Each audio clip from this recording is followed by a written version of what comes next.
The Future of Schooling by Isabel Eddouks. If Bill Gates would give me $1 million and asks me to open my own school, I would first start thinking about how learning has to look like. And one of the things that first comes to my mind is that learning happens everywhere and at any time. So in my school, there would be no classrooms, but learning labs. And I would group my students not by age, grade levels, but mixed groups that collaborate and help each other.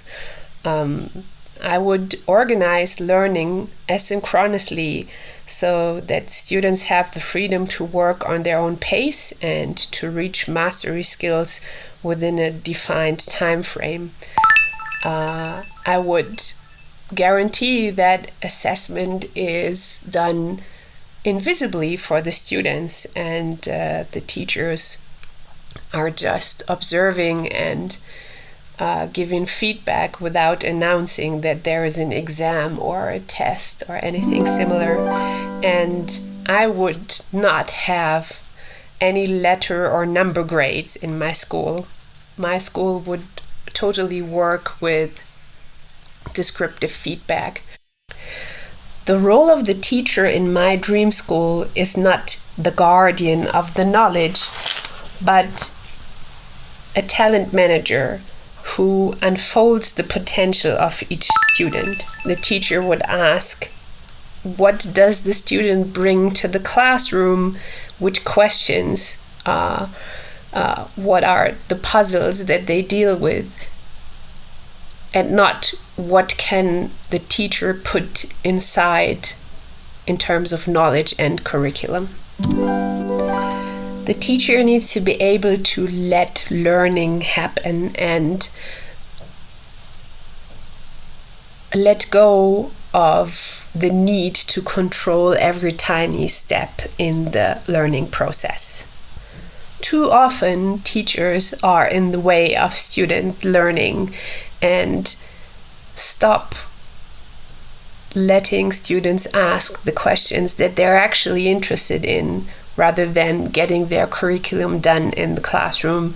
So this would not happen in my dream school. Another important feature of my school would be playfulness. So I look at it from the perspective of a musician, and creating together is very important. So you can look at it from the perspective of a jazz musician, where you improvise a lot and where you ensure that your improvisation fits to the harmony of the band.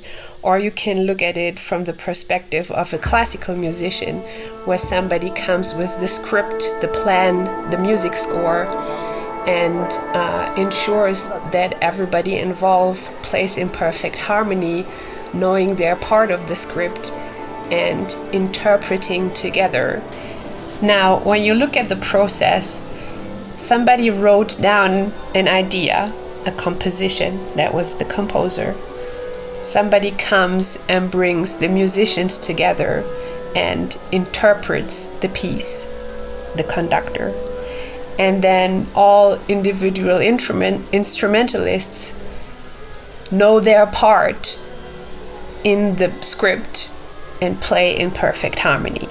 That's how I think a school should look like. There are two schools I'm inspired from.